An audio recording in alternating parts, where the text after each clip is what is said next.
이 시대는 가만히 생각을 해보면은 뭔가를 찾는 시대입니다. 사람들이 많은 것들을 찾고 있습니다. 우선 뭐 몸이 아픈 사람은 건강을 찾고 있고, 그 다음에 또 뭐 물질이 많이 부족한 사람은 또 물질을 찾고 있고, 그 다음에 또 외로운 사람은 또 사람을 찾고 있고, 그렇죠? 배고픈 사람은 음식을 찾고 있고, 또 문제가 있는 사람은 해결책을 찾고 있습니다. 그런데 특별히 그 가운데서 중요한 것이 있다 그러면은 사람 아니겠습니까? 사람을 찾는데, 지난번에 우리나라에 또 세월호 사건이 일어났을 때는 보니까 그 물에 빠져 정말 죽음을 기다리고 있는 그 학생들은 간절하게 자신들을 구조할 사람을 찾고 있지 않았습니까? 결국 구조해 줄 사람이 없어서 많은 희생자가 생겼습니다. 근데 이번에 지금 계속해서 또 뉴스에 나오고 있는 윤일병 사건, 같은 내무반 안에서 적도 아니고 같이 한 전우가 같은 내무반 안에서 한 사람을 그렇게 죽기까지 구타를 하고 있는데 얼마나 도움의 손길을 기다렸겠어요. 그런데 아무도 도와주질 않습니다. 아무도 도와주질 않아요. 그렇게 간절하게 정말 도와줄 사람을 찾았을 텐데 아무도 도움이 되지를 못했습니다. 며칠 전 신문에 보니까 이런 기사가 나왔더군요. 청년의 뜰이라는 그런 기독 청년들의 모임이 있습니다. 거기에 그 상임 대표 김우경 대표가 이런 이야기를 했습니다. 만일 그 윤일병에게 멘토가 있었다면 이런 비극은 일어나지 않았을 것이다. 물론 제도가 뭐 다 해결해 주는 것은 아닙니다. 그러나 제가 공감이 있는 부분이 있어요. 뭐냐면 만일 그 윤일병에게 그 내무반 안에서 멘토가 있었다면 막아주지 않았을 거예요. 그죠? 막아주지 않았겠느냐 이 말이에요. 막아섰을 것이고, 또 본인이 힘이 안 돼서 못 막는다 그러면은 그것을 상부에도 보고해주는 그런 역할을 멘토가 있었다면 했었을 것이다. 그런데 단 한 사람도 도와줄 사람이 없었기에 정말 고통 가운데 우리의 자녀와 같은 그런 윤일병이 또 희생을 당하게 됐습니다. 이 사회는 정말 도움이 필요할 때 도와줄 수 있는 그런 사람들이 많이 있는 사회가 됐으면 참 좋겠습니다. 나에게도 그런 비슷한 어려움이 있을 수가 있잖아요. 그래서 부르짖고 도움을 요청하고 있는데 아무도 도와주지 않는다. 주위에 사람들이 있는데도 불구하고 도와주질 않는다 한다면 이 사회가 어찌 건강한 사회라고 할 수 있겠느냐. 이렇게 또 우리 하나님께서도 이 땅에서 정말 사람을 간절히 찾고 계십니다. 우리 하나님도 사람을 찾고 계세요. 과연 어떤 사람을 우리 하나님은 찾고 계실까요? 첫째로 보니까 범죄한 사람을 찾으신다라고 말씀하고 있습니다. 창세기 3장 9절에 여호와 하나님이 아담을 부르시며 그에게 이르시되 내가 어디 있느냐라고 말씀하십니다. 자, 오늘 이 본문에는 하나님께서 아담을 찾으시는 장면이 나옵니다. 아담이 왜 숨었나요? 그것은 그가 범죄했기 때문입니다. 하나님이 먹지 말라라고 하신 선악과 그 열매를 따먹었기 때문에 그가 스스로 부끄러워서 하나님의 낯을 피하여 에덴 동산 나무 사이에 숨었다라고 말씀하고 있습니다. 그런데 하나님께서는 나 몰라 하고 그를 버리시지 않고 하나님은 아담아 내가 어디 있느냐라고 그렇게 아담을 찾아 나서셨습니다. 물론 우리 하나님께서 아담이 너무 꼭꼭 숨어가지고 도저히 못 찾아서 아담아 네가 어디 숨었는지 내가 알 수 없노라, 그러니 얼굴 좀 보여다오, 그렇게 해서 찾으신 건가요? 아닙니다. 우리 하나님은 이미 아담이 어디 숨었는지 다 알고 계십니다. 그럼에도 불구하고 아담아 내가 어디 있냐, 왜 그렇게 하나님이 그렇게 말씀하셨을까요? 그것은 아담아 내가 지금 왜 숨어 있느냐, 내가 있을 곳은 바로 그 자리가 아니라 내 앞이니라. 그러니 거기에 숨어 있지 말고 내게로 나오라 하시는 하나님의 부르심의 음성인 것입니다. 여러분, 우리 하나님께서는 오늘도 사람을 부르십니다. 많은 사람들을 찾고 계십니다. 그런데 어떤 사람을 찾으시나요? 범죄한 사람, 죄 지은 사람, 그 사람을 찾고 있습니다. 성경은 말씀합니다. 모든 사람이 죄를 범하였음에 하나님의 영광이 이르지 못하다. 이 세상에 있는 모든 사람들이 다 죄를 지었어요. 죄인 아닌 사람이 없습니다. 그런데 그 죄인들을, 그 죄에 부끄러워서 숨어있는 사람들을 향해서 주님이 말씀하십니다. 아담아, 아담아, 내가 어디 있느냐. 여러분, 아담은 물론 그 당시 하나님이 처음 만드신 남자, 그 사람의 개인적인 이름이기도 하지만 동시에 이 아담이라는 말은 사람이라는 그런 말이에요. 그러니까 모든 사람을 대표하는 그런 대표성 있는 이름이기도 합니다. 그래서 아담아라고 부르실 때는 사람아라고 부르시는 거예요. 그 사람을 찾으시는 거예요. 범죄한 사람, 죄 때문에 하나님이 부끄러워서 하나님 앞에 나가기가 죄송해서 숨어있는 바로 그 사람을 향해서 하나님께서 아담아, 내가 어디 있느냐 라고 부르시는 겁니다. 여러분, 오늘 그 음성을 들으실 수 있기를 바랍니다. 하나님 왜 부르세요? 찾아내서 혼내시기 위해서, 그래서 주님이 아담을 찾으시는 겁니까? 아니에요. 우리 하나님께서는 아담을 용서해 주시기 위해서 찾으시는 거예요. 아담이 그 죄에서부터, 그 죄책감에서부터 벗어나 하나님과 이제 새로운 온전한 그 관계, 그 관계를 다시 회복하시기 위하여 우리 주님께서, 하나님께서는 아담을 자꾸 부르신다는 겁니다. 따라서 우리가 범죄했습니까? 그러면 주님을 찾으시기를 바랍니다. 주님께 오시기를 바랍니다. 그 음성을 들으시기를 바랍니다. 주님은 우리를 용서해 주시기 위해서 부르시는 거예요. 그렇기 때문에 우리는 그 음성을 듣고 하나님 앞으로 나아갈 수 있었으면 좋겠습니다. 또 우리 주님께서, 하나님께서는 왜 아담을 여기서 찾으십니까? 그에게 다시 사명을 주시기 위해서입니다. 하나님, 제가 여기가 좋거든요. 그러니 제발 좀 나를 좀 간두세요. 그냥 좀 모른 척 해주세요 라고 생각했을지도 몰라요. 그러나 하나님께서는 이 아담을 그 자리에 두기를 원하시지 않아요. 왜요? 사람은 숨어 있기 위해서 하나님이 만드신 게 아니거든요. 왜 하나님이 아담을 만드셨어요? 아담에게 사명이 있기 때문에 만드신 거예요. 목적이 있기 때문에, 계획이 있기 때문에, 그래서 아담을 만드신 거예요. 아담이 비록 범죄를 했지만, 그러나 아담아, 내게로 오라. 내가 해야 할 일이 있다. 그래서 내가 너를 만든 것이거든. 그 위에 여러분, 아담은 930세까지 삽니다. 우리는 100년 이상 살기도 어려운데 하나님은 아담을 다시 부르셔서 그에게 다시 사명을 주시고 930세까지 그 사명을 다 하고 그리고 땅을 떠날 수 있도록 하나님이 그에게 사명을 주셨다는 겁니다. 오늘 우리도 주님이 부르실 때 그 앞에 나아갈 수 있기를 바랍니다. 주님께서, 주님, 제가 무엇하기를 원하십니까? 그래서 주님께서 주시는 그 사명을 다시 붙잡고, 그리고 우리 주님 앞에 나가서 끝까지 그 사명을 잘 감당하시는 여러분들이 되시기를 간절히 바랍니다. 또 우리 하나님께서는 어떤 사람을 찾으시나요? 지치고 낙심한 자를 찾으신다라고 말씀했습니다. 열왕기상 19장 9절에 엘리야가 그곳 굴에 들어가서 거기서 머물더니 여호와의 말씀이 그에게 임하여 이르시되 엘리야야, 내가 어찌하여 여기 있느냐라고 하나님이 말씀하십니다. 자, 지금 여기에 나오는 이 엘리야는 지금 굴에 들어가 숨어 있습니다. 사실 이 엘리야가 굴에 들어가서 지금 숨어 있을 그런 사람이 아니죠. 왜요?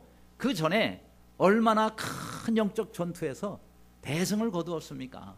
바알신을 섬기는 이스라엘의 850명의 그 선지자들을 1대 850으로 그들을 몰살시키고, 그리고는 하나님의 영광을 회복했던 바로 그 엘리야가 아니겠습니까?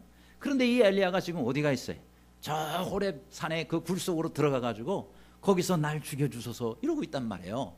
이야, 어떻게 그 전과 이후에 이게 지금 얼마나 이렇게 지금 차이가 큽니까? 사실 이 엘리야는 그런 영적인 대승을 거뒀을 뿐만 아니라 얼마나 또 기도에 능력이 있던 사람입니까? 이 엘리야가 기도하니까 하늘에 비가 그쳐버렸단 말이죠. 무려 3년 6개월 동안 그 땅에 비가 내리지를 않아요.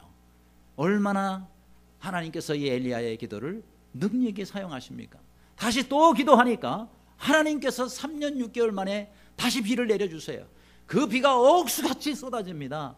그런 그 빗속을 아방과 함께, 아방은 마차를 타고 엘리야는 그 아방의 마차 앞에서 빗속을 달리면서 무려 28km를 뛰어갔던 이 엘리야가 얼마나 정말 큰 기도의 사람이냐 하는 겁니다. 그런데 지금 엘리야가 어떤 모습입니까? 이런 큰 승리의 승전보를 통해서 그가 상이라도 받아야 되지 않겠습니까? 아주 영웅 대접을 받아야 되지 않겠어요?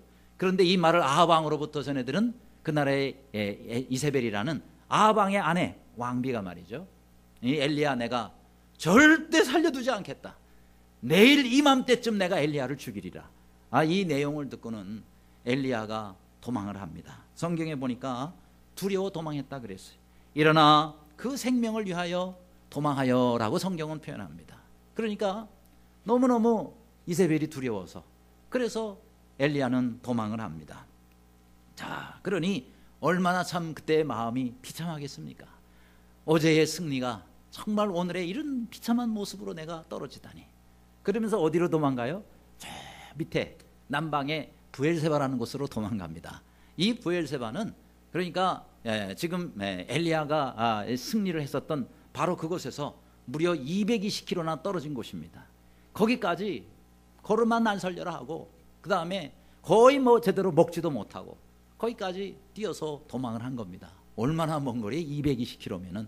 그런데 그 거리에 도망가서 거기서도 안심을 못하는 거예요. 또 누가 찾아서 죽일까 봐. 그래서 브엘세바의 거기 집에다는 사환을 거기다가 놔두고는 그는 또 하루길 동안을 저 광야 산속으로 도망갑니다. 그래가지고 거기서 굴에 들어가서 숨어서 날 죽여주소서. 물론 그 전에 그 사람이 이 엘리야가 도망한 것이 로뎀나무입니다. 로뎀나무 아래 들어가가지고 뭐라고 얘기를 합니까? 여호와여, 제가 이제 넉넉합니다. 뭔 얘기예요? 이제 됐습니다. 저는 여기까지입니다. 그러고 난 다음에 지금 내 생명을 취하옵소서, 나를 죽여주소서 하는 그런 이야기입니다. 그러니 이 당시에 이 엘리야가 얼마나 참 깊은 좌절감을 느꼈겠나요? 그렇죠? 모든 게 이제 난 다 끝이다. 이제 나는 겨우 내 생명을 이렇게 부지하고 있는데 이제는 나는 더 이상 살 가망과 소망이 없구나. 그러면서 이 엘리야는 여기서 하나님께 날 죽여달라고 구하고 있는 겁니다. 그렇죠? 정말 얼마나 나약한 인간의 모습입니다. 뿐만 아니라 이때의 그 엘리야는 아주 지치고 낙심해 있었습니다. 그렇게 기도를 잘했던 이 엘리야가 기도할 힘조차 이제 다 빠지게 된 거예요.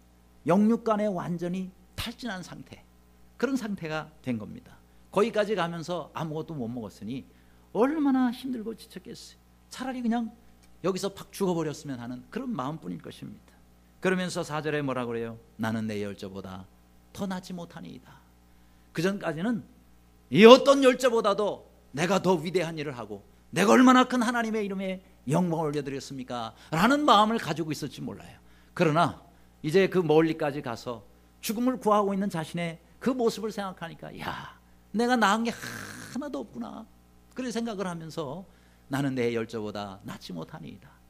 아주 겸비하게 낮아진 겁니다. 여러분, 우리는 늘 주님 앞에 이렇게 겸비해야 됩니다. 여러분, 우리가 뭘 좀 잘하고 어떤 일이 좀 잘 이루어졌다 할지라도 교만하면 안 돼요. 우리가 하나님 앞에, 하나님, 나는 아무것도 아닙니다. 나는 그저 하나님께서 쓰신 도구에 불과합니다. 여러분, 도구가 뭔 능력이 있어요? 쓰는 그 연장을 쓰는 그 주인에게 이것이 달려있는 것이지 도구가 뭘 대단하다고. 그래서 나는 아무것도 아닙니다. 그래서 자신을 돌아보며 더 겸비해지는 그런 엘리야였습니다. 자, 우리가 여기서 한 가지 주목해야 될 것이 있어요. 어제의 승리가 오늘의 승리를 보장해 주지 못한다는 사실입니다. 어제는 대단하게 승리했잖아요. 그런데 오늘은요, 나는 아무것도 아닙니다. 날 죽여주소서. 이런 엘리야의 모습을 볼 때 말이죠. 그렇구나. 어제의 승리가 오늘의 승리를 보장해 주는 것은 아니구나. 그렇죠?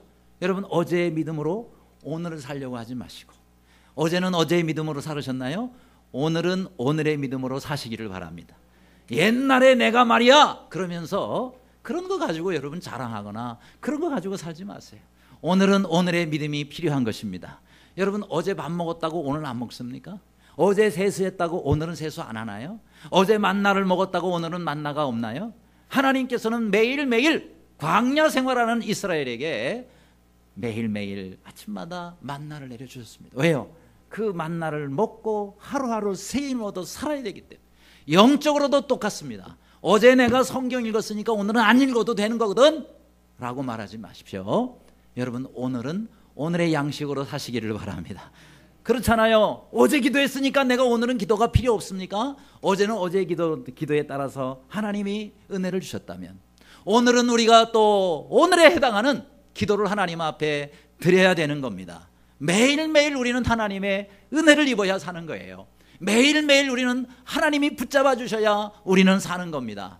오늘은 오늘의 은혜로 살고 지난주에 은혜로 살았다면 이번 주는 또 이번 주에 주시는 은혜로 말미암아 사시는 여러분들이 되시기를 간절히 바랍니다.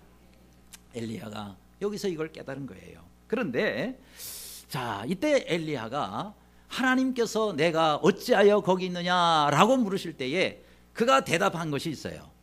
무슨 대답을 했습니까? 10절에 내가 하나님 여호와께 열심히 유별하오니라고 말합니다. 제 열심이요 유별나게 좋거든요. 제가요 얼마나 열심히 하나님을 지금까지 섬기고 하나님의 일을 해왔는지 아십니까? 뭐예요? 내 열심이면 된 거 아니겠습니까? 이 이상 제가 더 어떻게 합니까 하나님? 이라고 말씀하고 있는 겁니다. 사실 이 엘리야는 하나님이 말씀하시고 물으신 그 의도를 몰랐어요. 그저 이 엘리야는 아니 제가 할 게 뭐 있겠어요? 제가 열심히만 하면 되지 않습니까? 하면서 나를 자꾸 강조합니다. 이 한 절에 보면은 내가라는 단어가 3번이나 나요. 제가 말이죠 얼마나 제 열심으로 얼마나 힘을 다해서 제가 하나님을 위해서 일했는지 하나님이 아시지 않습니까? 뭐예요? 자꾸 내 중심으로 하는 거예요. 내 열심. 여러분, 열심이 없는 사람보다는 열심히 있는 게 낫지만요 인간적인 열심만 가지고 있는 사람은 매우 위험해요. 왜냐? 하나님의 뜻이 중요한 것이 아니라 내가 얼마나 열심히 일하느냐, 그게 더 앞장서 있는 거예요. 하나님은 지금 이쪽을 원하시는데 나는 반대 방향으로 열심히 달리면서 왜 하나님 나 안 도와주시는데요? 내가 이렇게 하는데 왜 하나님 역사가 안 일어나는데요? 라고 말하고 있는 것과 똑같습니다. 그러니까 우리가 열심히 있는 것 참 좋지만은 중요한 것은 방향이 중요한 거예요. 하나님이 원하시는 열심을 내야 되는데 인간적인 열심을 내고 하나님의 뜻과 역사가 안 일어나면 박시험 들어버려요.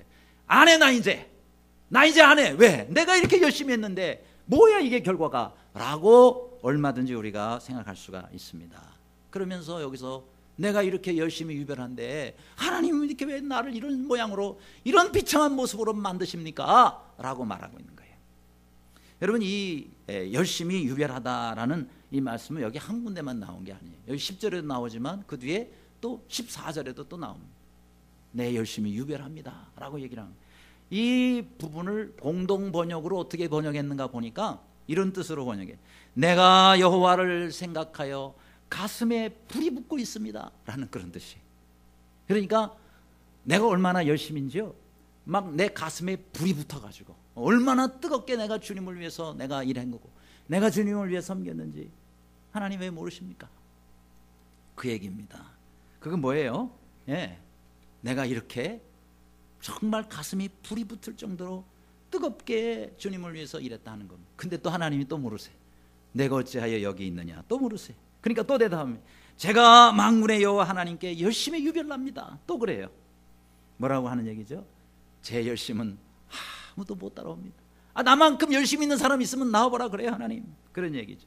근데요 그게 우리 신앙생활에 가장 큰 적이 될 수 있다는 거죠.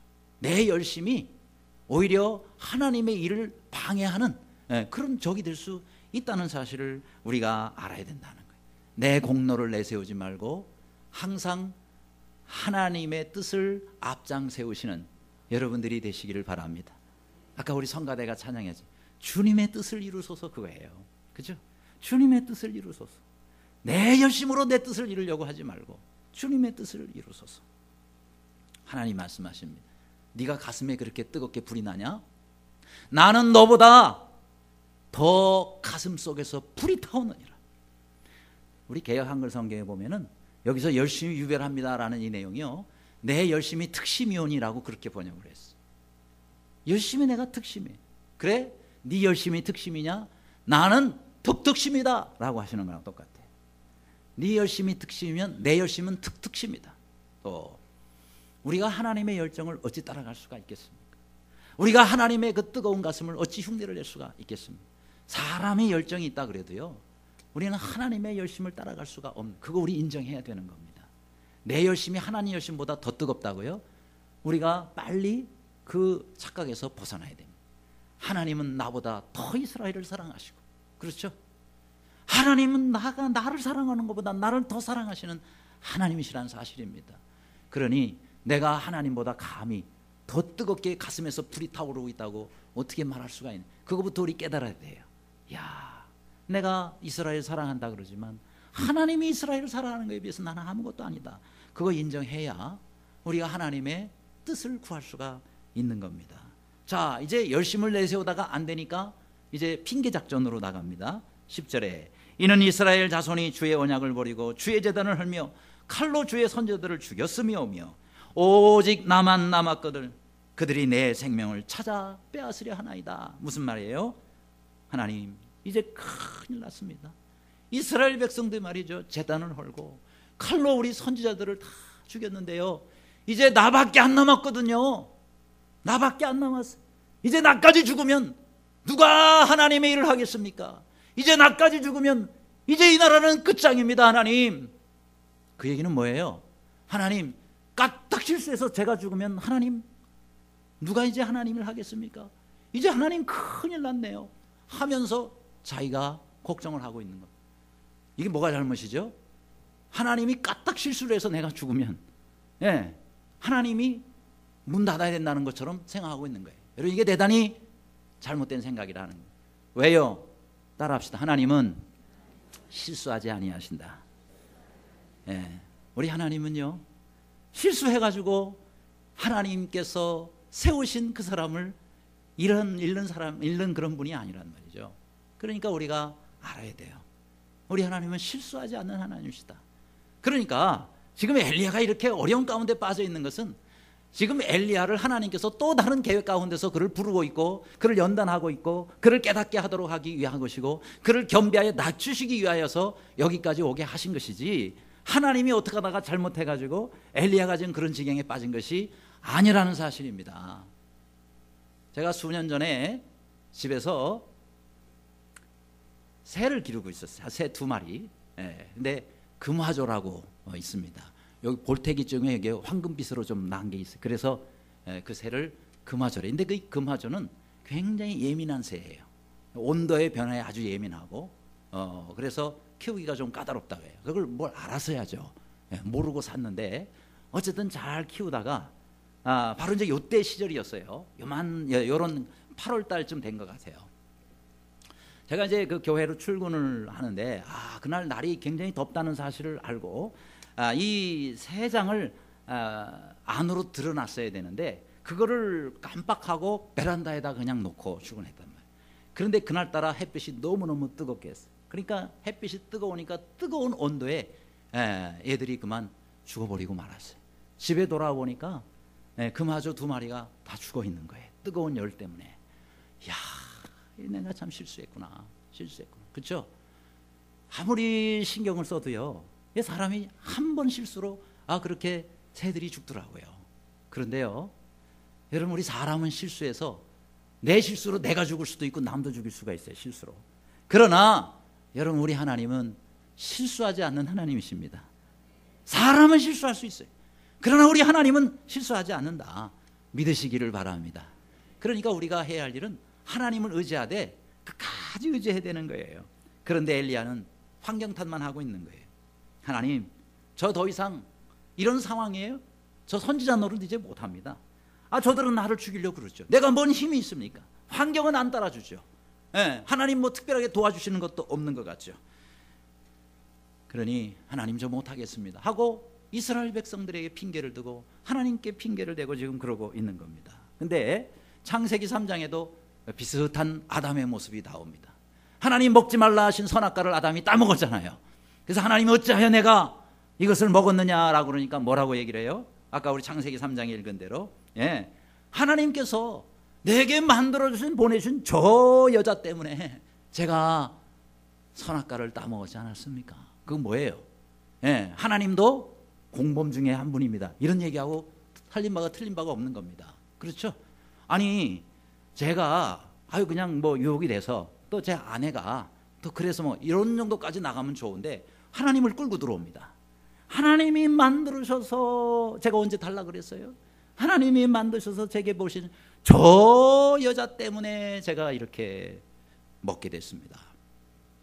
그때 또 하와에게 내가 왜 먹었느냐 그러니까 하나님이 만드신 저 뱀 때문에 제가 또 먹었습니다.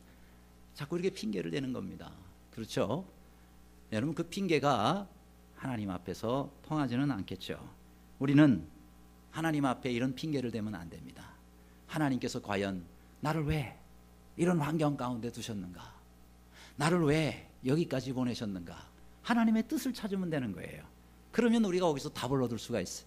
그래 안 되니까 자기 열심 자랑만 하고 그다음에 이스라엘 사람들만 핑계를 대고 하나님의 핑계를 대고 이러니까 하나님께서 그래서 하나님이 이제 답을 주십니다. 자 그러면 엘리야야 너는 저 호렙산 하나님의 산 앞에 서라. 그래서 산 앞에 딱 엘리야가 굴에서 나와 섰습니다. 그랬더니 하나님께서 쉐 하더니 바람을 불게 합니다. 엄청난 바람이 부는데요. 그 바람에 바위가 깨져나갑니다. 얼마나 바람이 세게 불면 바위가 깨져나가겠어요. 그뿐만이 아닙니다. 산이 갈라졌다 그랬어요. 바람이 얼마나 세면 산이 갈라지겠어요. 그러고 난 다음에 보니까 하나님이 안 나타나시는 거예요. 그리고 또 좀 기다리니까 막 큰 지진이 일어납니다. 지진 다음에 하나님이 나타나시는가 기다려 역시 하나님이 없어요. 그 다음 세 번째 막 불이 확 타오릅니다. 이야 엄청나게 불이 타오르.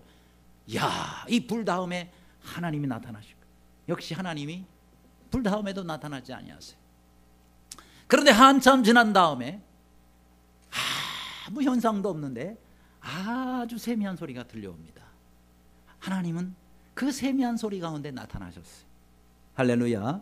여러분 우리 하나님은요 이렇게 강한 바람과 불과 지진 가운데 이런 역사 가운데 기적 가운데 놀라운 현상 가운데 눈에 보이는 역사 가운데 나타나는 것이 아니고 우리 하나님은 아주 작은 세미한 음성 가운데서 나타나셨다는 사실입니다. 이게 뭐죠? 눈으로 보이는 현상 이런 기적의 역사보다 우리 하나님께서는 하나님의 말씀을 통해서 역사하신다는 사실입니다. 오늘도 우리가 이 자리에서 무슨 건물이 흔들리고 뭐 대단한 것이 나타나고 뭐 죽었던 사람이 살아 이런 역사가 안 일어난다 하더라도 하나님은 오늘 우리에게 하나님이 주실 세미한 음성이 있으셔서 우리를 오늘 이 자리에 불러주셨습니다. 내게 향하신 하나님의 그 세미한 음성을 오늘 꼭 듣고 가실 수 있기를 간절히 바랍니다. 하나님은 말씀으로 이 천지 우주 만물을 지으셨어요. 말씀으로 죽은 사람을 살려내죠. 말씀으로 우리에게 사명을 말씀으로 다 허락하시는 거예요. 오늘 그 말씀을 들으시는 여러분들이 되시기를 바랍니다. 그래요. 여러분 이 말씀이 왜 중요하죠? 이 말씀을 통해서 하나님은 모든 일을 다 하시기 때문에 우리에게 무엇보다도 필요한 것은 하나님께서 내게 들려주시는 세미한 음성이라는 것. 어떤 어려움 가운데 있습니까? 어떤 문제 가운데 있습니까? 우리 하나님은 여러분에게 말씀을 통해서 해결해 주시기를 원하세요. 시간을 두고 기다리시기를 바랍니다. 여러분 금방 내 귀에 어떤 음성이 안 들려도 낙심하지 마시고 하나님은 여러분과 조용한 가운데 대화하기를 원하세요. 또 여러분이 정말 원하시는 답을 주시기를 원하세요. 시간이 며칠 걸릴 수도 있고 아니면 며칠 걸릴 수도 있고 아니면 몇 달이 걸릴 수도 있어요. 하나님은 그 음성을 여러분들에게 주시기를 원하세요. 그 세미한 음성을 들으실 수 있기를 바랍니다. 또 왜 그러면 세미한 음성을 처음부터 주시지 왜 이렇게 그냥 난리법석을 해놓고 그러고 난 다음에 세미한 음성으로 말씀해 주셨느냐 보세요. 세미한 음성은요 무슨 큰 바람소리나 지진이나 그 다음에 이 큰 불과는 비교 안 될 정도로 미미하고 아주 약합니다. 그렇죠? 보이지도 않고 잘 들리지도 않아요. 그런데 그 세미한 음성이 하나님의 역사가 일어났어요. 마찬가지로 오늘 우리도 마찬가지입니다. 여러분 우리 한 사람 한 사람이 정말 아주 미미한 존재. 내가 겉으로 볼 때는 뭐 대단한 힘도 없고요. 또 무슨 뭐 능력도 없고 무슨 권세도 없고, 그 다음에 수많은 사람이 떼모여가지고 뭐 하는 것도 아니고, 나 혼자 아무것도 갖추지 못하고 아무것도 없는 나한 사람인데, 하나님은 바로 우리 한 사람 한 사람을 통해서 하나님의 역사를 이루기를 원하신다는 사실입니다. 세상에 권세 있는 자들이 얼마나 많습니까? 세상에 갖추고 가진 사람들이 얼마나 많습니까? 그렇죠? 그런데 하나님은 그런 것을 사용하시지를 않고, 누가 보더라도 아무것도 안 갖추고 아무것도 없는 사람 같은 바로 그 한 사람을 통해서 사용하요. 그 사람이 누구예요? 바로 엘리야였다는 거죠. 그렇죠? 엘리야는 지금 죽이겠다 하는 그 말 한마디에 놀래가지고 이렇게 멀리까지 와서 날 죽여줘서 하는, 정말 보잘것없고 정말 약하고 정말 겁도 많고 아무것도 없는 그런 사람인데도 불구하고 하나님께서는 엘리야야, 내가 너를 사용하겠다. 너를 통해서 이 나라를 바꾸고 너를 통해서 이 세상을 내가 바꾸리라라고 주님이 말씀해 주시는 겁니다. 오늘도 우리가 마찬가지입니다. 아무것도 아닌 것 같지만, 그러나 우리가 주님 앞에 나아가면, 주님 우리를 붙잡아 주시면 여러분을 통해서 하나님이 모든 것을 이루어 주십니다. 그 하나님 앞에 오늘도 나아가시는 저와 여러분 되시기를 주님의 이름으로 축원합니다. 끝으로 우리 하나님은 어떤 사람을 쓰시나요? 사명자를 찾으신다 그랬습니다. 요한복음 21장 5절에 얘들아 너희에게 고기가 있느냐? 대답하되 없나이다 라고 대답합니다. 자, 예수님은 지금 누구를 찾아가셨죠? 베드로를 찾아가셨습니다. 어떤 베드로입니까? 예수님 나 몰라, 예수님 나 전혀 상관없는 사람이야, 이렇게 부인했던 베드로에게 찾아가셨습니다. 베드로가 지금 어디가 있나요? 자기 옛날 생업으로 돌아갔어요.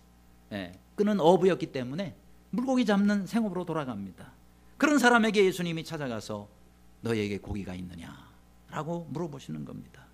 왜요? 요한복음 21장에 시몬 베드로가 나는 물고기 잡으러 가노라 하고 다시 이제 다시 돌아갔어. 그리고는 배에 올랐는데 그날 밤에 아무것도 잡지 못하였더니 그랬어요. 밤새도록 그물질을 했는데 한 마리도 못 잡았어요. 그러니까 얼마나 참 마음이 힘들겠어요. 근데 주님이 와가지고 너에게 물고기가 있느냐라고 물으시는 거예요. 자, 예수님이 그들이 물고기를 한 마리도 잡지 못한 거에 대해서 몰라서, 그래서 몇 마리를 잡았는지 너무 궁금해가지고 그래서 물어보신 겁니까? 아니에요. 우리 주님은 다 알고 계셨어요. 밤새도록 한 마리도 못 잡았다는 것을 주님은 다 알고 계셨어요. 그런데 왜 물어보시는 거예요? 왜 물어보시는 겁니까? 책망하시는 거예요. 베드로야, 네가 지금 여기서 물고기를 잡고 있을 사람이냐? 내가 너를 불러 사람을 낚는 어부가 되게 하겠다고 너를 불러서 지금까지 너를 훈련시켰고 준비시켰지 않았느냐? 그런데 너는 이제 다시 또 물고기를 잡겠다고 다시 바다로 갔느냐? 그래, 네가 얼마나 잡았는데? 얼마나 잡았는데라는 거는 한 마리도 못 잡은 걸 아시고 물으신 거예요. 얼마나 잡았는데? 말할 수가 없어요. 한 마리도 못 잡았어요. 그래요. 주님께서 부르신 사람은 그 사명을 떠나면 이런 모습이 되는 겁니다. 그런데 주님께서 딱 한마디잖아요. 내 오른편에 그물을 던지라 그랬어요. 내 오른편에 그물을 던지라. 지금까지요 엉뚱한 곳에다가 그물을 던진 거예요. 왼편에다가만 그물을 던지고 밤새도록 잡았는데 한 마리도 못 잡았어요. 그런데 주님께서 딱 한마디, 오른편에다가 그물을 던지라. 그래서 오른편에 그물을 던졌더니 그물이 찢어질 만큼 물고기를 잡았어요. 초창기에는요 베드로가 한 마리도 또 못 잡은 적이 있었었죠. 깊은 데로 가서 그물을 던지라. 그래서 거기서 물고기를 아주 많이 잡은 때가 있었죠. 근데 이제 이때는 이제 예수님하고 이제 마지막 장면이죠. 예수님이 또다시 오셔서 내 오른편에다 그물을 던지라. 그래서 153마리 그물이 찢어질 만큼 큰 고기들을 잡게 됩니다. 그래요. 거기서 이 베드로는 깨닫습니다. 아, 그렇구나. 우리 주님께서 역사하시지 아니하면 내가 아무리 밤새도록 노력하고 수고해도 헛된 그런 삶밖에 될 수가 없구나. 여러분, 주님 없이 우리가 10년, 100년 이래 보세요. 헛된 것이 될 수밖에 없습니다. 그러나 주님 말씀 순종하고 단 하루를 일하더라도, 주님 말씀 순종하고 단 한 달을 우리가 살더라도 정말 그것은 가치 있고 정말 축복스러운 삶이 되는 것입니다. 우리는 자꾸 계산을 잘못해요. 예수님 없이 100년 하는 것이 더 많이 할 거라고 생각합니다. 아닙니다. 주님과 함께하는 단 1년이라도 그 1년이 얼마나 복된 것인 것을 여러분, 우리가 이 베드로를 통해서 배울 수 있지 않겠습니까? 사명이 왜 중요하죠? 사명은 방향을 정해주기 때문에 중요한 거예요. 여러분, 우리가 방향이요, 얼마나 우리가 열심히 사느냐가 중요한 것이 아니라 제대로 사는 게 참 중요한 거예요. 그렇죠? 열심히 안 하는 사람이 누가 있어요? 얼마나 다들 열심히 일합니까? 근데 문제는 뭐예요? 열매가 없다는 거예요. 왜 열매가 없습니까? 방향이 틀렸기 때문에, 전혀 다른 방향으로 가고 있기 때문에. 그래서 우리는 가다가 다시 돌아와야 되고, 가다가 또 다시 돌아와야 된다 하는 겁니다. 여러분, 사명은 우리의 삶의 방향과 목적을 알려주는 거예요. 하나님께서 나를 불러주신 목적, 우리 하나님께서 나를 부르신 계획, 그것을 먼저 발견하시기를 바랍니다. 그 길을 향해서 우리가 가야 된다는 거예요. 그러면 그거 사명 이루기 위해서 우리가 어떻게 해야 되느냐? 첫째는 발견해야 된다 그랬어요. 근데 이제 발견했다면 어떻게 돼요? 나의 모든 것을 거기다가 집중해라, 이 말이에요. 예? 거기다가 집중하라. 자꾸 여기저기다가 우리가 벌려놓고 하면 안 되는 거예요. 여러분, 좋은 일을 많이 하는 게 중요한 것이 아니라 정말 하나님이 기뻐하시는 일에 집중하는 것이 중요한 겁니다. 그렇죠? 여러분, 우리가 직장에서 일한다 그러면 거기에 집중해야지. 뭐 직장 다니는 사람이 또 직장 나가는 사이에 그냥 거기다 출석 도장만 찍고 여기 가서 뭐 저기 가서 뭐 하고 그러면은 여기저기 아무것도 안 되는 겁니다. 사람도 마찬가지고요. 그래서 우리가 사명을 제대로 이루려면은 한 군데다가 집중해야 되는 거예요. 한 군데다가. 여러분, 목사 안수를 받고 그리고는 한 교회에 부임한 목사님이 계셨어요. 그러니까 뭐 목회 경력도 없는 거죠. 왜요? 안수 받자마자 바로 교회 담임으로 갔으니까 무슨 목회 경험이 있겠어요. 그런데 이제 그 교회에서 새로운 목사님이 오셨다고, 담임 목사님이 오셨다고 만찬회를 합니다. 교회에서 어떻게 보면 환영 파티 같은 거죠. 그런데 이 만찬 저녁 식사 시간에 한 젊은 부인이 이 목사님께 다가왔습니다. 그러고는 이렇게 말하는 거예요. 목사님께서 이제 안수 받자마자 바로 우리 교회에 오셨는데 경험도 없으시고 어떻게 우리 700명이나 되는 그런 교인들의 요구를 만족시켜 주실 수가 있겠습니까? 어떻게 하시려고 우리 교회에 오셨습니까? 그렇게 얘기를 하는 거예요. 그때 이 젊은 목사님이 주저하지 않고 이렇게 대답을 하셨답니다. 제가 이 교회에 온 것은 700명의 성도를 다 기쁘게 해주기 위해서 온 것이 아니고요, 딱 한 분만을 기쁘시게 하기 위해서 온 겁니다. 한 분, 그분만 기뻐하시면 나머지는 그분께서 다 알아서 해주실 것입니다. 믿으시기를 바랍니다. 여러분, 우리 교회 성도들이 많이 계시지만 제가 아무리 능력이 뛰어나고 아무리 열심히 해도요, 절대 우리 교회 전체 성도를 다 만족시켜 줄 수가 없어요. 여러분, 그거 기대하셨다 그러면은 일찌감치 포기하시기를 바랍니다. 아니, 여러분하고 같이 사는 부부도, 여러분하고 늘 같이 있는 부부도 여러분 100% 만족시켜 줍니까? 만족 못 시켜줍니다. 저도 못하고요. 우리 할 수 없습니다. 나하고 늘 옆에 있는 사람도 나를 만족시켜 줄 수가 없어요. 하물며 우리 교회의 많은 성도들을 제가 어떻게 다 여러분을 만족시켜 줄 수가 있겠습니까? 절대 기대하지 않기를 바랍니다. 저나 여러분이 해야 할 일은요, 하나님 한 분만을 만족시켜 드리도록 노력하는 거예요. 내가 하나님을 기쁘시게 되도록 힘쓰면은 나머지는 하나님께서 해결해 주세요. 하나님께서 여러분을 만족시켜 주셔야 여러분이 만족하는 거예요. 그렇죠? 계속 아멘을 안 하시는데, 저한테 아직 기대감이 너무 크신 것 같아요. 여러분, 기대가 크면 실망도 큰 법입니다. 그렇다고 뭐 제가 어제 오늘 부임한 사람은 아니지만은, 그러나 지금까지 목사님 십몇 년 지켜보니까 정말 만족 못하겠네요. 그렇게 여러분이 불만이 가득 차 있다면 여러분이 빨리 포기하시기를 바랍니다. 아니, 내 아내도 내 남편도 나를 만족 못 시켜주는데 목사님이 어떻게 나를 만족시켜줘? 이렇게 생각하시고 저를 위해서 오히려 기도해 주시면 그게 지름길이라고 생각해요. 왜요? 하나님께서 여러분 만족시키면 되는 거 아니겠어요? 저도 하나님을 만족시키기 위해서, 하나님을 기쁘시게 되려 하면 이제 하나님께서 해주시면 되는 거예요. 아멘이 잘 안 나오므로 한 가지 예를 더 들겠습니다. 저 뉴 잉글랜드라는 지역 있죠? 거기에 이 감리교단에 아주 큰 역사를 이루었던 목사님 한 분이 계세요.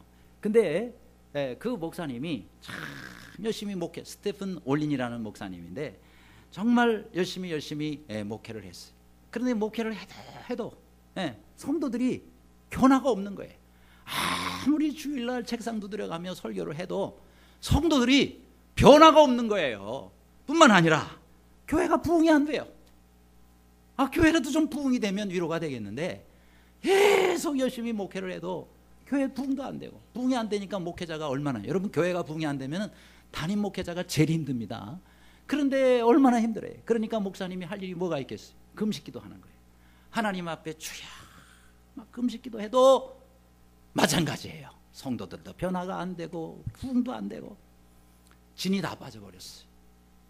진이 다 빠져버렸어요, 목사님이. 그래가지고 이제는 목사님이 내가 이 교회에서 사역하는 거는 여기까지인가 보다 이 생각하고, 그러고는 이제 사임해야지, 목회를 그만둬야지, 그렇게 마음에 결심을 했답니다. 그러고 난 다음에 어느 날 밤에 잠을 자는데 꿈을 꾸게 됐어요. 이 목사님이 꿈속에서 본인이 석공이 되어 있더래요. 석공. 그래서 돌을, 이 곡괭이를 가지고 깨는데, 저기 눈에 보이는 저 사진에 돌 같은 그런 큰 돌을, 곡괭이를 가지고, 석공이니까 그걸 가지고 계속 이렇게 돌을 치고 있는데 아마 저게 깨지지를 않는 거예요.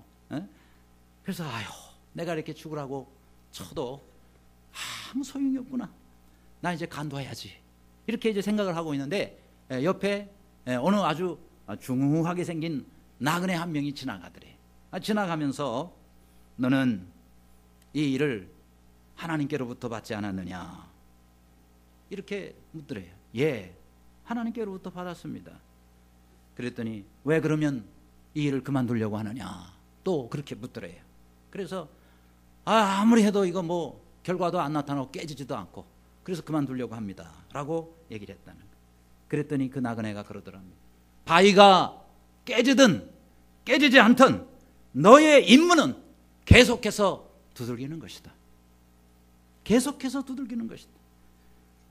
그게 내가 해야 할 일이에요. 결과는 하나님이 내게 맡기셨으니까 하나님께서 하실 일이고, 너는 내가 그만하라 라고 할 때까지는 계속해서 두들기는 거야.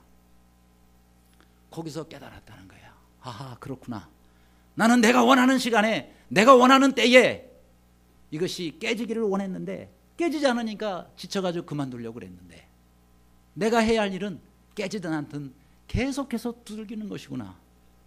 그 말을 듣고는요, 다시 힘을 내가지고 한 번 치는데 저게 바삭하고 깨지더래요. 그래서 꿈을 깨고는 말이죠, 그 꿈의 뜻을 이미 깨닫게 됐죠. 그래서 교회가 부흥이 되든 부흥이 되지 않든 하나님이 내게 맡겨주신 이 교회를 위해서 내가 열심히 해야 할 일은 충성하는 거다, 끝까지 충성하는 거다, 그런 확신을 가지고 그때부터 그 교회에 계속해서 충성하게 됐다. 그랬더니 나중에 하나님께서 그 교회를 아주 아름답게 세워주시고 부흥케 하셔서 그 뉴 잉글랜드의 감리교단 가운데 가장 모범적인 교회로 세우셨다는 겁니다. 할렐루야. 자, 제가 목회 얘기를 했지만 우리 개인에게도 다 마찬가지입니다. 하나님께서는 여러분들에게 여러분이 해야 할 사명들을 다 주셨어요. 근데 하다가 보니까 내가 원하는 결과가 안 나오는 거예요. 내가 원하는 만큼 좋은 일이 안 나타나는 거예요. 그럼 우리가 낙심이 돼가지고 에이 집어쳐 때려쳐 우리가 하기 쉽다, 아니라는 거예요. 우리가 해야 할 일은 끝까지 충성하는 겁니다. 결과는 하나님께 맡기고, 그렇죠? 끝까지 하는 거예요. 내 때 안 되면 내 다음 때 하나님이 또 이루어 주시는 거고, 나는 거기까지 내가 주어진 그 시간까지 충성하면 되는 거예요. 아무쪼록 하나님께서 여러분에게 주신 일에 끝까지 충성함으로 주님의 아름다운 그와 같은 사명을 이루어 가시는 모두가 되시기를 주님의 이름으로 축원합니다.